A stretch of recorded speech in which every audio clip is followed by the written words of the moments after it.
Bueno, a modo de presentación, simplemente contarles que, bueno, a mí me gusta compartir algunos temas de mi interés que en general tienen que ver con la historia y la geografía de la Patagonia y más específicamente de mi región. Yo vivo en los Antiguos. También me interesa esta cuestión de las fechas y los aniversarios, ¿no? Entonces, siempre estoy atento a los centenarios o algún aniversario importante, y esa es un poco la razón por la que me estoy ocupando de este tema. Me parece que también la figura de Hermann Brunswick fue un poco pasada por alto, digamos, y es interesante, ahora que se cumplen 100 años, recordar su expedición. Ahora bien, no puedo hablar de Hermann Brunswick y su expedición en el Baker, o en el río Baker, sin hablar un poco del Baker y de la región. Así que, como verán, va a ir algo de material como de introducción, y además, bueno, me gusta que esto sea más o menos fluido como un río y que a veces uno se va por otros brazos del río, digamos, y bueno, entonces van a ver que también me ocupo de un tema que ya habían notado expedicionarios, exploradores antes de Brunswick, que tiene que ver con las variaciones de nivel en el río Baker, o las grandes crecidas catastróficas, ¿no? Bueno, asumo que están ahí. Preparé acá a modo de acercamiento, nos vamos metiendo en Sudamérica, Patagonia, nos vamos acercando a aproximadamente latitud 47, 48 grados sur, en la región de Aysén, y esta imagen se va a detener un poco en el corazón de la expedición, del lugar donde tuvo la expedición Hermann Brunswick, ¿no? Ahora vamos a ver otra imagen, un poco para que vean los alrededores. Bueno, en el centro de la imagen, por supuesto, el río Baker o Baker, que va corriendo como en diagonal, y se ve abajo de la imagen a la izquierda la desembocadura en el Pacífico. Arriba de la imagen se ven parte del lago General Carrera y el lago Bertrand, que es donde nace el río Baker. Y bueno, ya pueden ver en esta imagen que es un río que tiene varios cambios de dirección. Arranca, en general, va hacia el sur o suroeste, pero hay momentos donde va al oeste. Hace unos cambios de dirección bastante notorios. Esto tiene que ver con la configuración del relieve. Como rasgo distintivo de la cuenca del Baker está el campo de hielo norte, que es donde recibe importantes afluentes después de salir del lago Buenos Aires o Carrera, ¿no? También recibe un río importante del lago Cochrane, que viene desde la Argentina por el lago Porredón, y del Cerro San Lorenzo. También recibe un importante afluente que se llama Río del Salto. Bueno, creo que ahora vienen algunas imágenes. El Baker es un río excepcional, no solo es el más caudaloso de Chile, sino que es un río fascinante por su energía, por su caudal, por sus variaciones. Es un río joven, se podría decir geológicamente, adolescente también. Eso a lo mejor explica un poco sus cambios de humor y de dirección. Van a ver que, por ejemplo, arranca medio tranquilo. Bueno, en realidad, al salir del lago Bertrand ya tiene una serie de rápidos, después se tranquiliza, después sufre un cambio importante cuando recibe su primer gran afluente, que le cambia completamente el color. El río Baker es el que está arriba, en azul profundo, que es el color que trae, digamos, del lago, y le entra, típico de los ríos del campo de hielo de los glaciares, un río con mucho sedimento, muy fino en suspensión, y se mezcla en este lugar, que es la confluencia del Baker con el Nef, y ahí sale el color turquesa, que de alguna manera se mantiene por el resto del recorrido, pero sí es un lugar bastante notorio. Y como está muy accesible cerca de la carretera austral, esta es una de las imágenes más, si buscan en Google, van a ver muchas imágenes de este tipo, de este estilo. Es el Baker que se ve que viene a la derecha, tiene un salto importante, y se mezcla con el Nef, se mezcla de a poco, digamos. Fíjense cómo se ve claramente la diferencia entre color, y aguas abajo se empieza a mezclar. Recientemente se completó el primer y único puente sobre el Baker propiamente dicho, en un lugar un poco más abajo de lo que estábamos viendo recién, la confluencia con el Nef, un lugar conocido como el Manzano. Y bueno, como verán, es un río que por momentos se angosta, por momentos se ensancha, por momentos va tranquilo, por momentos tiene rápido. Puede estar encajonado o puede tener grandes planicies a los costados, que son inundables también en algunos casos. O sea, realmente son varios ríos en uno. Incluso hay para todos los gustos en cuanto a actividades náuticas, porque tenemos desde los rápidos y aguas blancas extremos, digamos, y como esta imagen de acá, algo para una remadita familiar con total seguridad, siempre y cuando se mantengan en el lugar que corresponde, ¿no? Bueno, esta es una recorrida muy simple de imágenes, la verdad la mayoría sacadas de internet, y con esto terminamos la recorrida fotográfica de introducción. Esto no es una charla técnica, pero bueno, algunos números quería compartir. Aproximadamente 180 kilómetros de longitud desde que nace en el lago, como se ve en la imagen de la izquierda, y que desemboca en el Pacífico, en un gran delta donde se abren varios brazos y obviamente los sedimentos van formando islas que van avanzando en el fiordo. En estos 180 kilómetros de longitud, el Bäcker desciende solamente 200 metros verticales, es decir, que nace a 200 metros sobre el nivel del mar y termina a nivel del mar, que es 0 metros, que es en realidad muy poco, apenas algo más de 1 metro por kilómetro, lo cual es, la pendiente es muy, muy poca.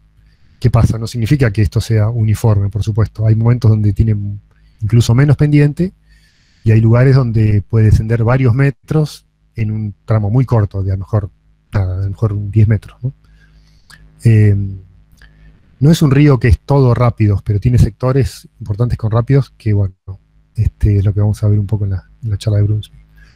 Bueno, ahora nos metemos en algunos antecedentes históricos que me gustan mucho a mí, y en particular el tema de los mapas, porque ya a partir de 1775, en este mapa de Cano y Olmedilla, ya aparecía el río, un río importante en esta latitud, que era conocido como el río de los Caucaes Bravos. Este mapa tiene muchos nombres, por eso me gusta más que es un poco posterior de la pie, y está más simplificado, y acá destaqué el río de los Caucaos, el nombre con el que se lo conocía cuando el río era prácticamente desconocido, ¿no? Fíjense que también ya hay una vinculación, o mejor dicho, una asociación de este río de los Caucaos, este río caudaloso, con un lago que serían sus nacientes, y aparece como el lago Chelenco. Fíjense que el lago, así como está dibujado ahí, es bastante chiquito, ¿no? Este fue un tema que todavía está siendo debatido. ¿Por qué el lago Chelenco? ¿Qué representaría? Y de alguna manera parecería ser que en realidad era por referencias tal vez de pueblos originarios. No fue que alguien fue ahí y lo bautizó Chelenco, sino que se dibujó tentativamente en el mapa. Puedo estar equivocado, pero esta es un poco mi teoría, porque se lo conocía solamente por referencia. Entonces se dibujó un lago, se le puso Chelenco, porque bueno, supuestamente se decía que venía de un lago. Lo interesante es que tenemos otro lago en este mapa justo al noreste, que es el lago o laguna, como se decía a veces, Coluguape. Y este también ha sido materia de discusión sobre en qué medida representa la parte oriental de este gran lago, que es el lago Buenos Aires, en definitiva, del lado argentino, y lago Carrera. Bueno, hay un trabajo publicado sobre esto, que trata de analizar de alguna manera, si este lago Chelenco era el extremo de lo que sería a lo mejor lago Bertrand, o si a lo mejor era el lago Cochrane. Bueno, eso lo dejo, si quieren, es materia sería de otra charla, ¿no? Pero es interesante. Lo interesante es que ya, digamos, había una noción de que había por lo menos 2 lagos, y acá, como está dibujado, separados por una especie de cordillera, y en realidad se demostraría recién a partir de 1898, 1899, que en realidad esos 2 lagos eran uno, y que el lago Buenos Aires, descubierto, digamos, por Moyano en 1880, desaguaba por el río Bäcker hacia el Pacífico. Pero todo esto, como decía, hasta los últimos años del siglo XIX no se tenía como algo cierto. Bueno, entonces, hasta ese momento, en 1898, el curso medio y superior del río Báquer permanecía inexplorado. ¿Por qué digo medio y superior? Bueno, porque la desembocadura sí había sido visitada desde la época desde mucho tiempo atrás.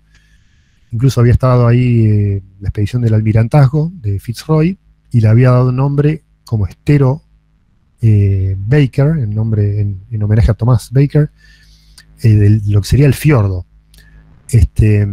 Entonces se conocía un poco la desembocadura y hasta cierto punto aguas arriba, pero no el curso medio y mucho menos el superior.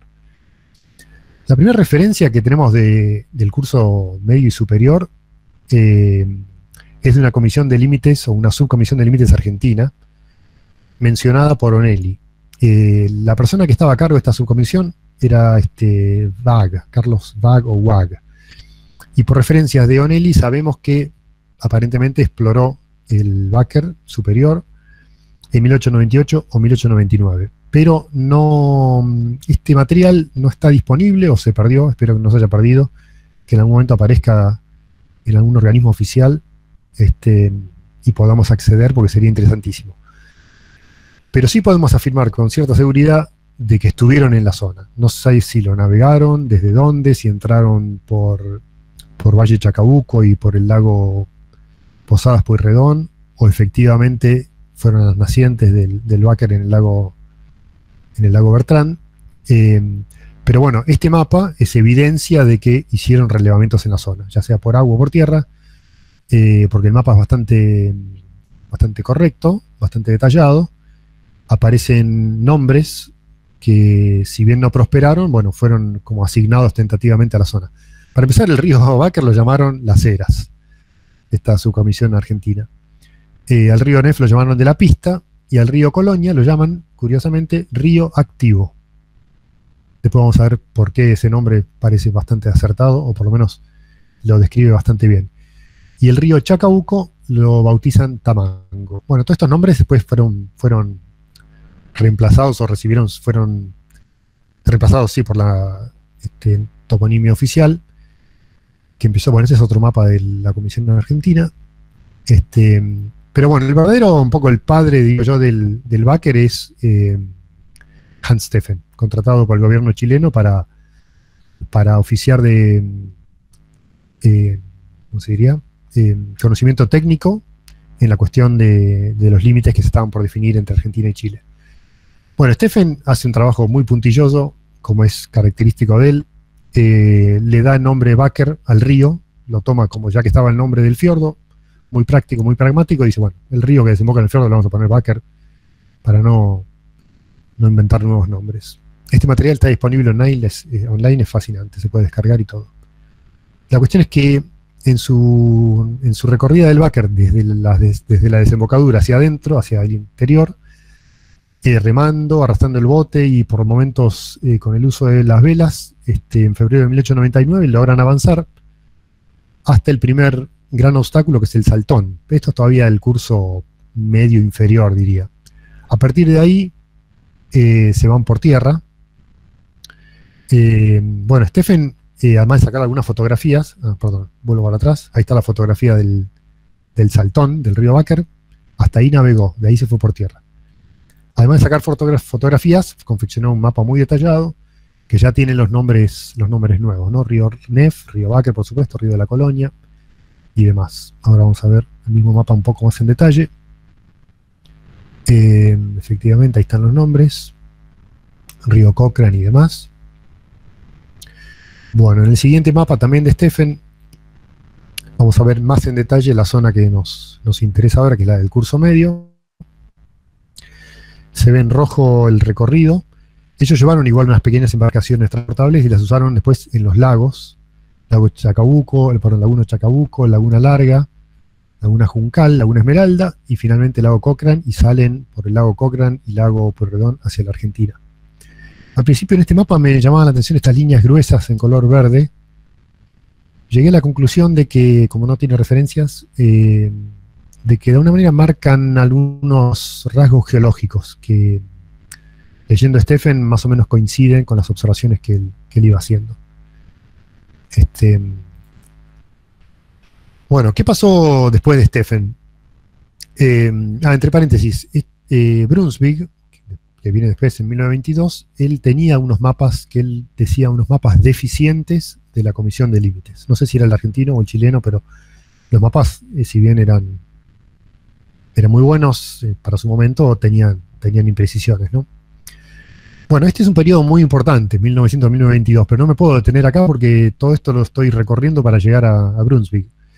Pero después de Stephen, el gobierno chileno, con un colaborador o acompañante de Stephen, que era Mitchell, abren una huella por el Wacker, que la intención era que la usara la comisión arbitral en 1902, en definitiva porque tuvieron que acortar los tiempos y hubo muy mal clima. Suben un poquito por el Wacker, ven la huella, pero no pueden seguirla hasta arriba, continúan con el viaje por el Pacífico.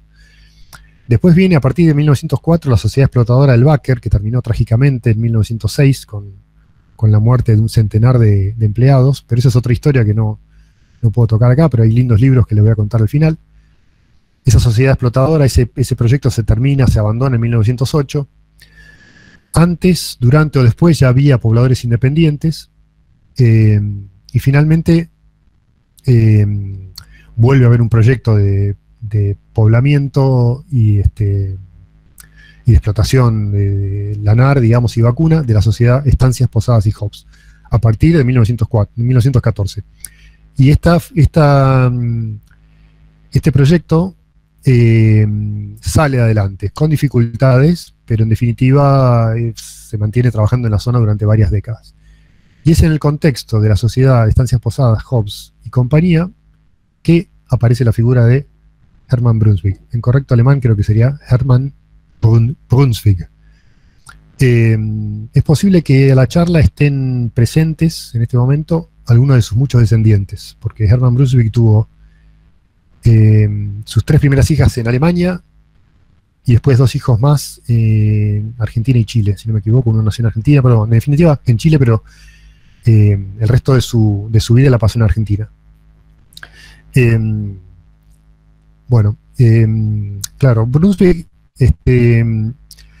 como muchos de esa generación, bueno, estuvo en la guerra, en Alemania, la Primera Guerra Mundial, y a través de un mensaje que le llega es como tentado a la aventura de buscar un futuro en la Patagonia, que en ese momento florecía, digamos, la actividad de la ganadería ovina. El precio de la lana era bueno durante la Primera Guerra Mundial. Esto tentó a muchas personas de Europa que por otro lado no la estaban pasando muy bien allá, y se vienen a la Patagonia, como en el caso de Brunswick, a aprender los oficios de ovejero, en definitiva. Y así consigue un trabajo en la estancia de otro alemán en Lago San Martín, y después termina trabajando en estancia en Lanita. Yo no sé si dije, bueno, llegó en 1920. La cuestión es que a poco de llegar se ve envuelto en las convulsiones de las huelgas obreras de 1921, donde ahí, bueno, de alguna manera también lo menciona en sus escritos, y en definitiva termina viajando a Punta Arenas a informar a Mauricio Brown y su círculo, digamos, sobre lo que estaba ocurriendo con las huelgas. Bueno, a raíz de este contacto con Mauricio Brown, vislumbra la posibilidad de trabajar en este proyecto relativamente nuevo en la zona del Wacker y en las estancias de la Argentina y en la zona contigua, ¿no? Estancias de la zona del Lago Posada. La cuestión es que Hermann Brunswick, un poco en la expectativa de emplearse ahí, él propone hacer una exploración, un relevamiento del Wacker, y así es como empieza esta aventura. Bueno, Hermann Brunswick era un tipo que tenía gran experiencia náutica, tenía un espíritu aventurero, era joven en ese momento, y bueno, se decide esta gran aventura de explorar el Wacker. Hace fabricar una embarcación muy sencilla, que es la que vemos ahí. Se transporta a lo largo del Valle Chacabuco, desde el límite con la Argentina, a donde se junta el Chacabuco con el Wacker, que es lo que se ve en la imagen satelital. El río Chacabuco ahí entra desde el norte, entra al Wacker y el Wacker ahí pega un giro importante, 90 grados.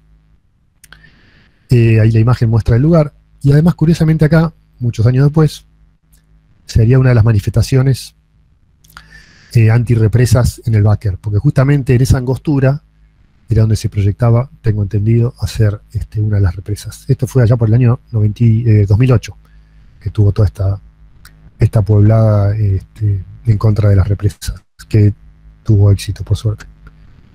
Bueno, ahora sí, entonces, decíamos que en este mismo lugar, Brunswick tira el botecito al río y empieza a navegar sin novedad, llega a un primer lugar que es este triangulito amarillo que está más arriba, que es un lugar conocido como el Traro, cerca de donde después se ubicaría la ciudad de Cochrane, que está acá en el recuadro rojo. Acá hacen una primera noche de campamento. Después deciden seguir un tramo más y acampan en la confluencia con el río del Salt, que es cerca también donde entra el río Cochrane, porque ahí había unos pobladores, prácticamente los últimos pobladores que había, los últimos, digamos, que no había más aguas abajo de ese punto. Entonces Brunswick decide indagar un poco en ellos, a ver qué sabían del río. También toma la precaución de recorrer con un guía a caballo, un tema que era muy importante, que era llegar hasta la confluencia del Colonia, que está marcado ahí con la flecha. ¿Por qué? Porque se sabía que el Colonia era un río bastante caprichoso, un afluente muy importante, que en ocasiones inundaba el Valle del Báquer. No solo aguas abajo, sino aguas arriba de su confluencia, porque fíjense que el Colonia entra casi de contramano, es como que choca contra la corriente, la dirección en la que fluye el Báquer, y al entrar un gran volumen de agua por el Colonia, después vamos a ver por qué, generaba una gran inundación, aguas arriba y aguas abajo de la confluencia. Es un fenómeno excepcional y catastrófico. Ya Stephen había notado, con su buena observación, variaciones del nivel evidenciadas en marcas de la crecida en la vegetación de hasta casi 5 metros sobre el nivel normal, que es muchísimo para un río. Que un río pueda, como en este caso, triplicar su caudal, es algo excepcional. Y que lo haga en materia de horas, lo hace algo increíble. La cuestión es que, bueno, no era un tema menor, y Brunswick quería averiguar un poco cómo era la cuestión esta de la confluencia. Así que se toma un día para venir a caballo hasta acá, y vuelve hasta el lugar donde había hecho campamento. Me olvidé de decir que tenía 2 acompañantes desde los inicios de la navegación. Y bueno, habiendo satisfecho su curiosidad sobre la confluencia y no viendo mayores dificultades hasta ese punto, se embarca para completar esa parte. Pero bueno, acá ya les adelanté sobre las crecientes excepcionales y catastróficas, así que me aparto un poco acá y me meto un poco en glaciología de la mano de este material publicado por Andrés Rivera, que es muy interesante esta página, y tomando prestado y con permiso del material publicado ahí, nos vamos a ir ahora un poco río arriba por el Colonia para ver qué encontramos, algo que Brunswick no pudo hacer, pero nosotros ahora sí podemos entender por qué ocurrían esas crecidas tan importantes que Stephen y Brunswick habían notado. Y bueno, lo que ocurre acá es un fenómeno de lo que se llama un GLOF, que son las siglas en inglés de Glacial Lake Outburst Flood. Algo así como vaciamiento parcial o repentino, podría decirse, de un lago glaciario. Generando una inundación, por supuesto, aguas abajo. Bueno, lo que ocurre acá es, fíjense, en la línea punteada, en el círculo punteado, tenemos un contacto, digamos, entre un lago que se llama Cachet 2, porque arriba está el Cachet 1, que hace presión sobre el lateral del glaciar Colonia, que funciona en condiciones normales como un dique de hielo, es decir, el agua del lago Cachet no puede salir porque hay un dique natural de hielo que lo mantiene con cierto nivel. Como ocurre con el Perito Moreno cuando cierra el canal y otros lugares similares, eventualmente el lago alcanza un cierto nivel que hace mayor presión y el glaciar se debilita después del verano o en el verano, y en este debilitamiento de la masa de hielo, el agua del lago encuentra la forma de escurrirse, en este caso, no con una gran ruptura del glaciar, sino con un cauce subglacial, es decir, rompe por abajo, viaja un enorme caudal de agua por abajo del glaciar, obviamente donde termina el glaciar, el agua emerge, sumándose a todo el agua de hielo del resto del glaciar, de esa cuenca. Esa agua en este caso entra al lago, lo hace subir de nivel, por lo tanto esa agua que entra tiene que salir por el desagüe natural, corre por el río Colonia al encuentro con el Báquer, volcando sus aguas ahí, de una manera catastrófica.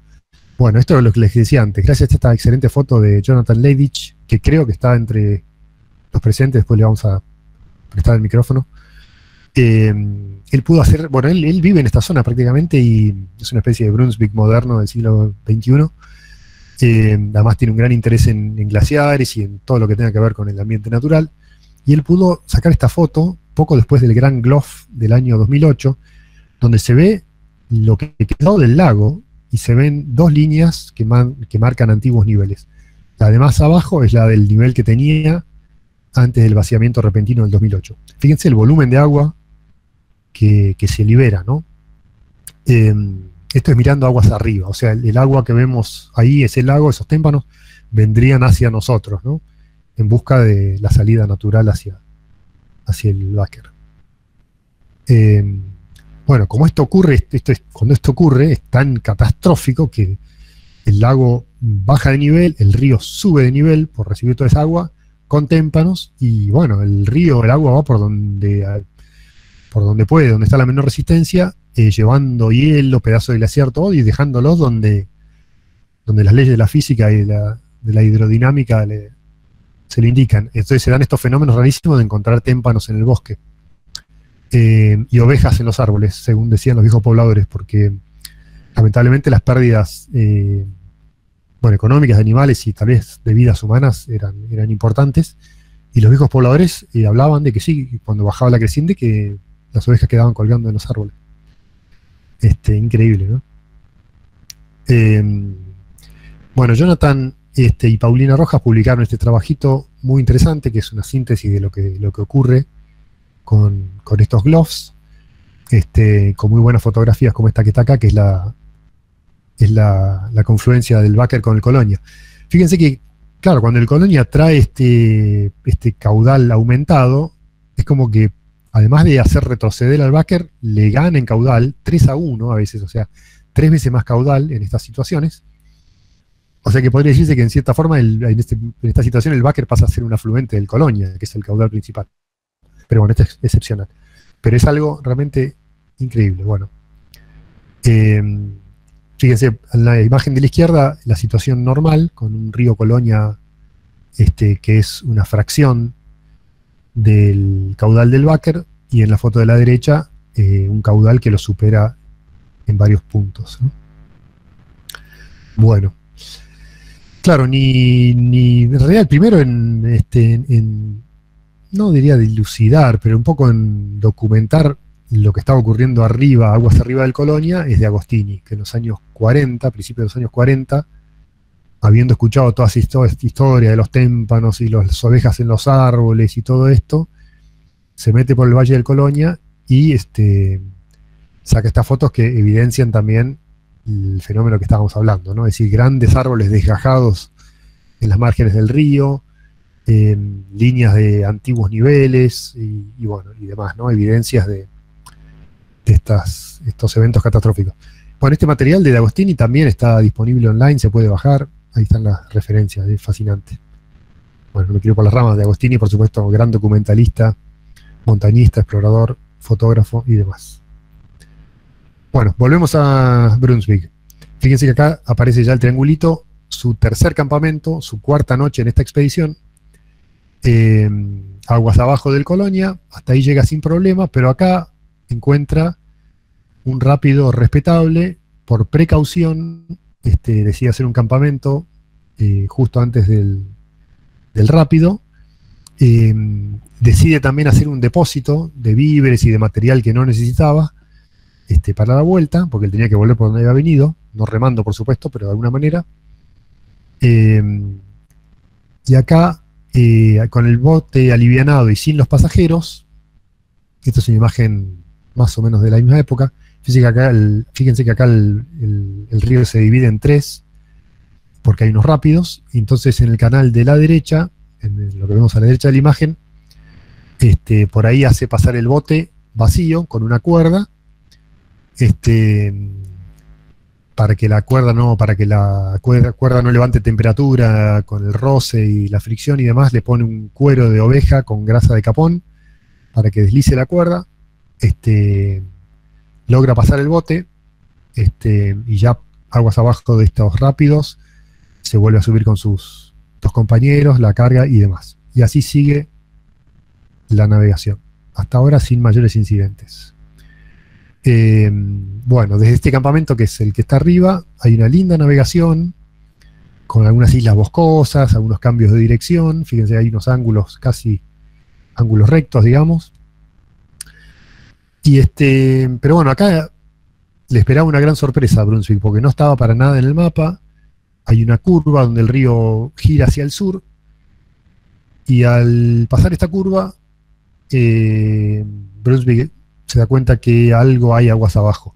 Empieza a escuchar rápido, qué sé yo, de pronto se encuentra encima de estas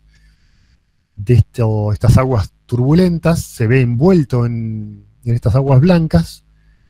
La tripulación un poco se desespera. Bueno, a fuerza de remo, dice él que desembarcan, o más bien naufragan, en la orilla equivocada, digamos. Logran salvarse de este primer tramo del rápido, pero, como se dice, un poco, bueno, tienen que resolver esta situación de una manera como pueden, y terminan en la orilla occidental del Báquer. Pasan una noche medio preocupados porque se veían que venía difícil la mano de acá en adelante. A la mañana siguiente, todo esto está detallado, viene en los escritos de Brunswick, que después les voy a contar de dónde lo saqué. La mañana siguiente intenta repetir la maniobra que habían hecho en el campamento anterior, es decir, vacían el bote, le atan un lazo, se preparan para guiarlo desde arriba, digamos, con el lazo para que el bote negocie la corriente. Pero a poco de iniciar la maniobra, el bote se gira, porque los rápidos eran muy, muy, muy violentos. La proa se hunde, se llena de agua. Bueno, un bote lleno de agua es pesadísimo. El bote en sí no era liviano, no era un bote de rafting. La cuestión es que se corta el lazo, imposible sostener el peso del bote, el bote se va aguas abajo, se hunde, se destroza, desaparece. Y acá lo tenemos entonces a Brunswick en la orilla equivocada, con 3 amigos, y sin bote, y sin, por supuesto, nadie que lo pueda auxiliar, ninguna comunicación, sin otra alternativa que intentar retornar al campamento anterior como primer desafío. Segundo desafío, ver cómo cruzan el Báquer sin bote. Pero bueno, Brunswick no se amilana, forzado por las circunstancias. Empiezan a abrir una senda, se fabrican unas mochilas, y empiezan a buscar el mejor camino para recorrer estos 12 kilómetros hasta el último campamento. Eso les demora 3 días. Fíjense que a pesar de todo, bueno, Brunswick es increíble, porque todo esto del tipo tenía cámara de fotos, bueno, se las ingeniaba igual para hacer todos los trabajos, ¿no? Y era una persona que con muchos recursos, no sé cómo decirlo, intelectuales, físicos. La cuestión es que logra hacer este durísimo recorrido, subiendo y bajando. No se imaginan lo que es la selva ahí. Y llegan hasta frente a su último campamento. Bueno, ahora los esperaba el segundo desafío. ¿Cómo hicieron para cruzar? Bueno, esta foto lo ilustra. Fíjense que ahí hay algo bastante insólito, son unos palos cruzados, una lona toda arrugada, y efectivamente, por suerte, bueno, Brunswick se las ingenia con una lona que tenían por su aguja, busca un tronco en forma de horqueta que más o menos le podía servir como esqueleto como cascarón para armar la lona, impermeabiliza la lona con grasa de capón, otro recurso muy importante, y se largan peligrosamente a cruzar el Báquer. Y sin contratiempo, temor, porque el Báquer además tiene troncos hundidos, tiene rocas, tiene, bueno, todas las dificultades, ¿no? Pero bueno, logran cruzar sin incidentes, se encuentran con sus cosas en el depósito, y además se habían hecho una especie de acuerdo con los pobladores de que más o menos en esa fecha los buscaran río abajo. Así que por suerte ahí sí llega el auxilio que había acordado, y con eso regresan por donde habían venido, pero esta vez por tierra. Bueno, estamos acercando al final de esta historia, porque con esto se termina un poco la expedición de Hermann. Me voy un poco a las fuentes y cómo sigue la historia. Bueno, gracias a este relevamiento, Brunswick se gana un puesto como empleado, como administrador a cargo de una sección de la estancia Hobbs y Usadas, puntualmente la que está en el lago Guío, en Argentina, y ahí hace venir a su familia, a su esposa y sus hijas, que es la que se ve en la imagen de la derecha. Y una de sus hijas, años después, recopilaría la correspondencia entre su mamá, intercalada también con algunos escritos de Hermann, y su abuela o la mamá de esta señora que vino, que era la esposa de Hermann, o sea, la suegra de Hermann, espero que se entienda. Esta es una recopilación que está en un libro que se llama Allá en la Patagonia, muy interesante. Les guste la Patagonia o no, es fascinante desde todo punto de vista, como historia de una mujer, de una familia, criar hijos en la Patagonia. Bueno, además está intercalada las interesantes observaciones de Brunswick. Bueno, es una foto de la vida en la Patagonia entre 1922 y los años 40 o 50. En definitiva, Brunswick y su esposa están poco tiempo en la zona del lago Posada, después se van a un campo en Neuquén, después uno en Mendoza, y terminan su vida en Buenos Aires. Así que bueno, esta es las fotos en blanco y negro, como la que está acá. La saqué de este libro, esta es la edición que yo tengo, hay varias ediciones. Se llama el libro Allá en la Patagonia. Y también hay un escrito más largo, puntualmente sobre esta expedición náutica, que fue publicado por Hermann Brunswick en la revista Argentina Austral en el año 67. A su vez, creo que el artículo es una traducción del alemán, que fue publicado en un periódico alemán de Buenos Aires, no sé bien en qué época, pero bueno, ese mismo escrito traducido al español es publicado en la revista Argentina Austral.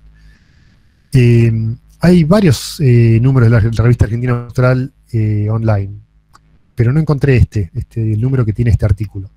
Por suerte, sí lo tengo en este libro de Ernesto Maggiori, que se llama Los años de la Revolución en Patagonia, 1918-1930, interesante librito, que tiene, entre otras cosas, bueno, el librito tiene un montón de material, ¿no? Si bien el libro tiene que ver con esos años turbulentos de la revolución, las huelgas obreras y demás, tiene incluido una transcripción de este mismo artículo que les decía en la revista Argentina Austral. Así que esas son un poco las fuentes. Bueno, otros temas del Báquer, porque muchos van a decir, pero no hablaste de esto, no hablaste del otro. Bueno, pero yo estoy hablando de Brunswick y un poquito más. Pero si les interesa el tema del Báquer, muy recomendables son los libros de la historiadora Danka Ivanov, de Chile Chico, con larga trayectoria, mucha investigación y mucha entrevista al viejo poblador. El libro Caleta Tortel y su Isla de los Muertos, que tiene que ver sobre esta compañía ganadera fracasada, con los muertos en la zona de Bajo Pisagua, en 1906. Y después tiene otro libro titulado Lucas Bridges, El Señor del Báquer. Bueno, Lucas Bridges vino justo después, o casi en simultáneo, con Brunswick. Lucas Bridges era accionista de esta compañía ganadera que contrata a Brunswick. Brunswick y Bridges se conocen, por supuesto, después. Bueno, esa es otra historia también que está en el libro también. pero bueno, este libro, El Señor del Báquer, es la historia de Lucas Bridges, que es a partir de 1922 y toda su larga trayectoria como estanciero, digamos, o a cargo de estas tierras en la zona del Báquer y también en Argentina. Y por último, no es el último, digamos, pero sí es uno de los más importantes, el libro de Mauricio Osorio, muy interesante, fascinante, con nueva documentación. Mauricio indaga en profundidad en otras fuentes, documentos, periódicos de la época, y logra arrojar luz o interpretar con mucho mejor detalle y contexto cómo fue esta tragedia que terminó en 1906. Incluso hay unos cuadros que intentan dar precisiones sobre la cantidad exacta de muertos, si es más de 100 o menos de 100 y demás. Muy interesante este libro. La verdad que Mauricio también publica regularmente cosas muy interesantes en el Facebook Historia de la Patagonia. Bueno, es un investigador que tiene publicados papers y demás sobre toponimia. Muy interesante el trabajo de Mauricio. Eso es, en pocas palabras, una rápida recorrida por quienes han ocupado del Báquer mucho mejor que yo. Me olvidé decir al principio que esta charla también viene de la mano, la de Brunswick, viene de la mano con esta otra, que también es de 1922, que voy a dar en aproximadamente 2 semanas, ya la estoy preparando, muy interesante, ya les anticipo, porque también es un interesante contraste con la expresión de Brunswick, que era un tipo práctico, que está ahí con las manos, digamos, trabajando en la zona, navegando el Báquer, poniendo en riesgo su vida, digamos, con una iniciativa individual, digamos, y esta otra mirada en simultáneo sobre alguien que creo que nunca conoció el Báquer. Sin embargo, hay que reconocerle que estudió un poco el tema a la distancia y que proponía por esos años nada menos que un canal interoceánico, o podría decirse bioceánico, ¿no? Es decir, conectar el Báquer desde su desembocadura en el Pacífico, siguiendo el Báquer al revés de lo que hizo Brunswick hasta el lago Bertrand, lago Buenos Aires. Ahí, con una cosa que no les adelanto demasiado, quería conectarlo con el Valle del Deseado, ahí donde entra el río Fénix, donde está ahora el pueblo, la ciudad de Perito Moreno, que yo me ocupé en otra charla, y aprovechando unas ciertas condiciones naturales, geológicas, esta persona vislumbró que era factible hacer un canal interoceánico. Bueno, para esta charla me lo voy a tomar con un poco de humor, me voy a poner un poco el sombrero o el casco de ingeniero hidráulico, que no lo soy, pero voy a, ¿cómo se diría? Bueno, demostrar qué imposible sería aún hoy hacer este canal interoceánico, porque era un poco disparatado. Si bien era un momento interesante donde había 8 años antes se había terminado el canal de Panamá y parecía que nada detenía el progreso humano y que todo era posible, y había otros canales en proyecto que se llevaron adelante un poco antes y después de digamos.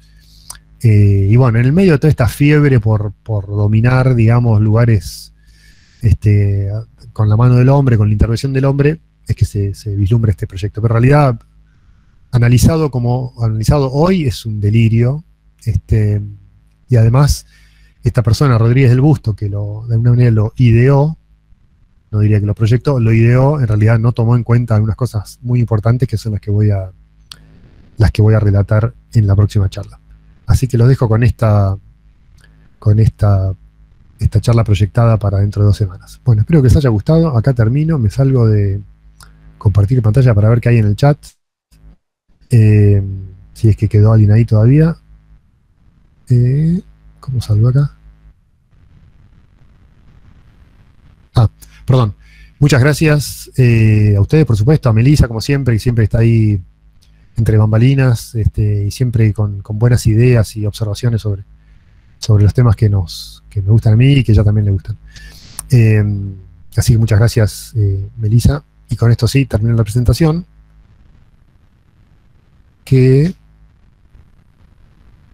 A ver.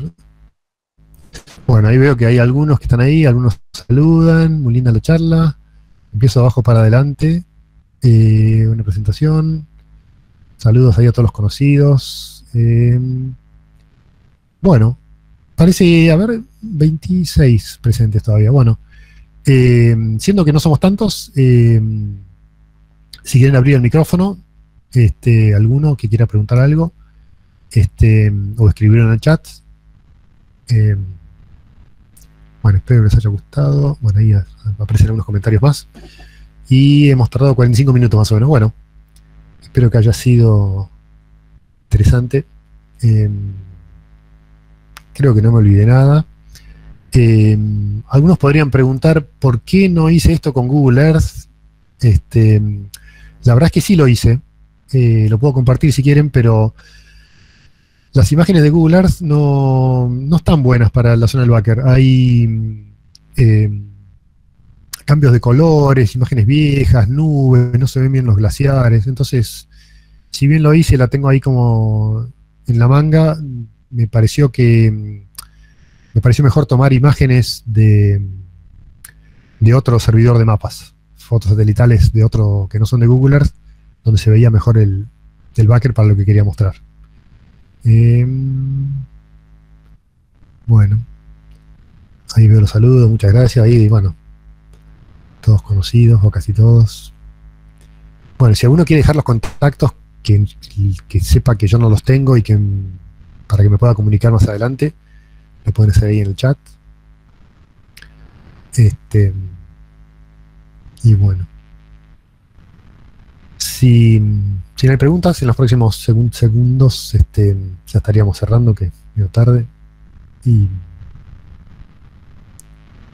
bueno, gracias, de ahí me hacen gestos, saludos. Bueno, la verdad que muy agradecido. A mí me da mucha satisfacción compartir esto. Es una forma de estar ahí cuando uno no está ahí, sobre todo en temporada baja. Ahí veo un teléfono, muchas gracias. Un mail, muy bien. Ahí tomo nota. Así es. Bueno, no se pierdan la próxima. Que ese sí es un tema, me tengo que decir, un tema muy poco conocido, que tengo que agradecerle a Patricio Donato de Puerto Madryn, que fue el que descubrió este tema. Patricio tiene mucho interés en estas cuestiones y encontró, no sé bien cómo, este material que a mí me fascinó. Yo en realidad había encontrado una referencia en un periódico de la época, y lo dejé ahí como una curiosidad, sin mayor, no indagué, y poco tiempo después Patricio publicó algo dando la respuesta a este interrogante que yo tenía. Así que inmediatamente me sumergí en ese tema, y viendo que se cumplían 100 años, lo desenterré, se lo comenté a Patricio, que estaba presente, por lo menos hace un rato estaba ahí, y seguramente estará en la próxima, y ojalá nos pueda contar un poco cómo fue que llegó ese material y demás. Así que muchos saludos, muchas gracias, y hasta la próxima.